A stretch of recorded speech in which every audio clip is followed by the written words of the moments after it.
করতে বাড়ি ঢুকছে, এমন ভাবে হাসি খুশি ভাবে বাড়ি ঢুকছে জানো কিছুই করেনি।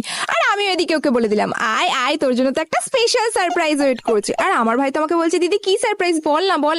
আমি তো বলছি দাঁড়া এক্ষুনি তো তুই নিজেই জানতে পেরে যাবি। আর ওইদিকে আমার বাবাও তো সকাল থেকে ভাইয়ের জন্য ওয়েট করছে যে ভাই কখন স্কুল থেকে বাড়িতে ঢুকবে। আর ভাই তো বাড়িতে ঢোকাই মর্তর, বাবা ওকে নিজের কাছে ডেকে নিল। আর ভাইও বাবার কাছে গিয়ে বললো হ্যাঁ বাবা বলো। বাবা তখন বললো তুই কি জানিস আজকে তো স্কুল থেকে কল এসেছিল, তোর ম্যাম বলছিল তুই নাকি রোজ স্কুলে অনেক লেট করে যাস, কিন্তু তুই তো রোজ বাড়ি থেকে ঠিক টাইম মতো বেরোস, তাহলে রোজ স্কুলে লেট করে কেন যাস, সত্যি করে বল তুই কোথায় যাস। তখন আমার ভাই বললো আরে বাবা এইসব তুই রাস্তায় লাগানো বোর্ডটার জন্য হয়। তখন আমার বাবা বললো কি ধরনের বোর্ড, কেমন ধরনের বোর্ড। তো তারপরে আমার ভাই বললো আরে বাবা আমি রোজ যে রাস্তা দিয়ে স্কুলে যাই না সেই রাস্তায় না একটা বোর্ড লাগানো আছে, আর সেই বোর্ডে লেখা আছে যে আগে স্কুল আছে তো দয়া করে আস্তে আস্তে যান, তো সেই কারণেই তো আমি রোজ আস্তে আস্তে স্কুলে যাই।